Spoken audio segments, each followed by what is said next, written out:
माननीय सभापति महोदय, मांग संख्या 51 अनुसूचित जाति के कल्याण हेतु विशिष्ट संरक्षक योजना के तहत आज सदन में चर्चा हो रही है। सदन में चाहे पक्ष के लोग हों या विपक्ष के लोग हों, सभी की मंशा सदन में अनुसूचित जाति के ऊपर होने वाले अत्याचार और योजनाएं वो संपूर्ण रूप से भलीभूत हों, ये सबकी भावना है। मेरे से पूर्व वक्ताओं ने योजनाओं के बारे में बहुत कुछ बता दिया है और सबको मालूम भी है। मेरे से पूर्व वक्ता ने जिस तरह की भावना का एक आत्मीयता का परिचय दिया है और ये कहा है कि ये जो दूरी है, ये डिफरेंस है, ये मानवीय शक्ति, आपसी समानता एक हो जाए तो देश में अखंडता एकता की भावना बनेगी। महोदय, मैं इसी सब्जेक्ट पे आपको कुछ बिंदु बार बताऊंगा कि सबसे बड़ी जो बात है, योजनाओं का क्रियान्वयन पूरा नहीं हो पा रहा है। ये सब आंकड़ों में भी है, जानते भी हैं, सरकार योजना में अच्छी चलाई है। लेकिन मैं निवेदन करना चाहता हूँ इस सदन के माध्यम से कि अनुसूचित जाति की जो योजनाएं हैं उस पर कोई आईएएस कैडर का मॉनिटरिंग ऑफिसर नियुक्त किया जाना चाहिए और नियुक्ति के बाद में जहाँ भी और जिस अधिकारी की कमी है उनको पेनलाइज किया जाना चाहिए। तभी ये योजनाएं संपूर्ण रूप से इस राजस्थान में भलीभूत हो सकती हैं। समस्याएं दूसरी हैं, दलितों के ऊपर अत्याचारों की। मैं धन्यवाद देना चाहता हूं मुख्यमंत्री अशोक गहलोत जी को, जिन्होंने जो एक बहुत बड़ी समस्या थी, एससी के लोगों को घोड़ी से उतार देना, पत्थर मारना, कई तरह के अत्याचार थे। लेकिन ऑपरेशन समानता के तहत मुख्यमंत्री जी ने जो अभियान चलाया है, और मैं धन्यवाद देना चाहता हूं इसके साथ साथ उन लोगों को जिसमें बूंदी के कलेक्टर कुमारी रेणु जयपाल और श्री जय यादव, इन लोगों ने ऐसे नवाचार किए कि जहाँ पूरे जिलों में ये पता करवाया कि कहाँ ऐसे अत्याचार होते हैं। उन लोगों के पास गए और पास में गए, सामूहिक रूप से एक समरसता के तहत लोगों को समझाया और ये स्थिति आई कि 3-4 जगह दलितों को घोड़ी में बैठने से रोकने की बजाय उन्हीं लोगों ने दलित के घोड़ी की पकड़ के और बिंदौरी निकाली।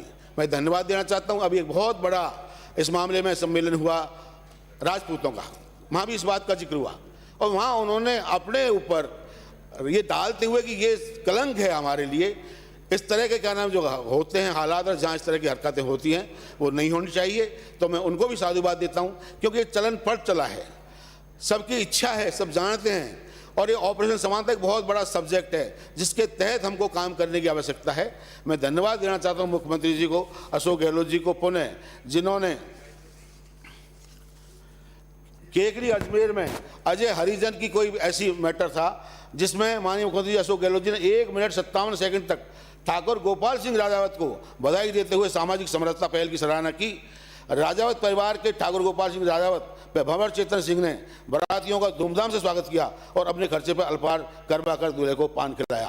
तो मैं धन्यवाद देता रहता हूँ ऐसे लोगों को जो समरसता, ऑपरेशन समरसता के तहत आगे कार्य कर रहे हैं और ऐसे कई उदाहरण है मेरे पास जो कि इसमें इस तरह के आते हैं। अब बात आगे आती है जो सब जगह हुई है भूमि की। भूमि पर कब्जे बहुत बड़ी बात है, बहुत जगह से मैटर आते हैं, लेकिन नियम भी हैं। नियम इतने कठोर और कंप्लीट नहीं है कि इससे उसको फायदा मिल सके। इसमें सबसे ज़्यादा क्या स्थिति होती है कि पीड़ित व्यक्ति ने अपनी दर्ज कराई एप्लीकेशन, तहसीलदार को मार हुई, तहसीलदार ने झूठा सच्चा कब्जा दिलवा दिया, कब्जा मिल भी गया तो महीने 15 दिन बाद या उसने वो भी दी तो काटने वाला वही वापस आ जाता है।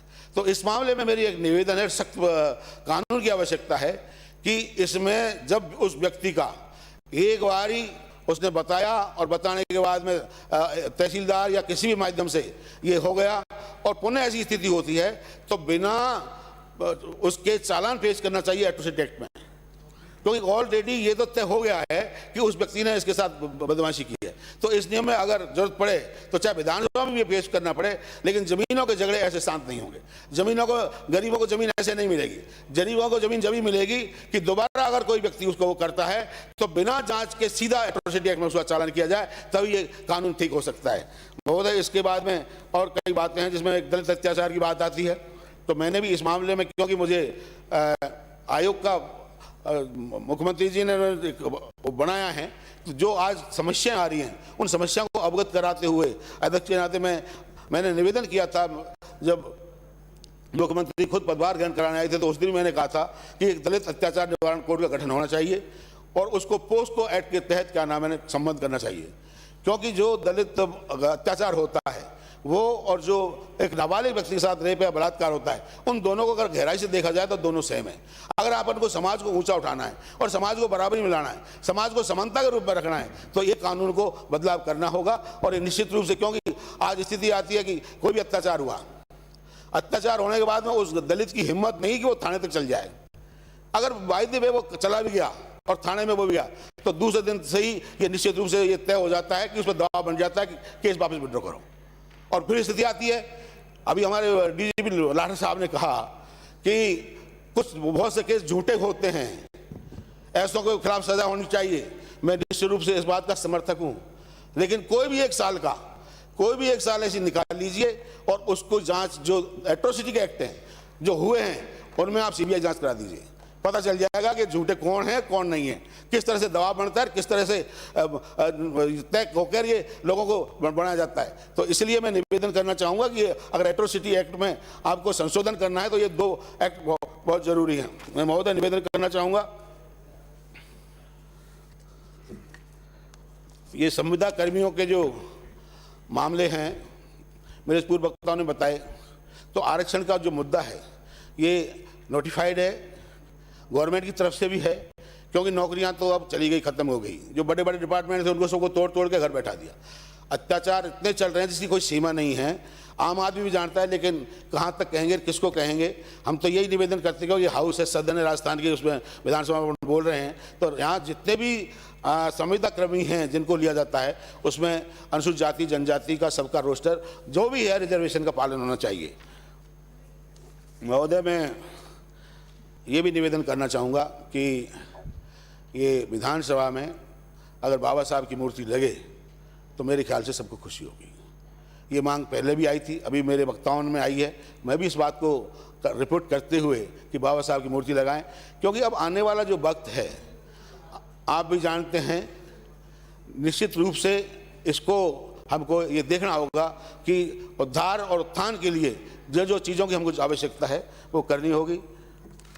महोदय, मैं लास्ट में अपनी बात को कहते हुए ये निवेदन करना चाहूँगा कि जिस तरह की बातें अभी सदन में भी आई थी और आयोग को संवैधानिक दर्जा मिले, ये हमने जब हमारे को पदभार ग्रहण कराने आए थे मुख्यमंत्री जी, तब भी हमने ये बात कही थी और उन्होंने ये आश्वासन दिया कि इसको दिखवाएंगे। निश्चित रूप से पंजाब और केरल में एससी आयोग को कमीशन का दर्जा है और यहाँ भी महिला और ओबीसी को दर्जा है, इसलिए ये जो एससी का आयोग है ये इसको भी दर्जा मिलेगा तो निश्चित रूप से हमारे जो दलित और एससी शेड्यूल कास्ट के भाई लोग हैं उनको भी न्याय मिलने में आसानी रहेगी। मैं यही बात कहते हुए आपका धन्यवाद करता हूँ। जय हिंद।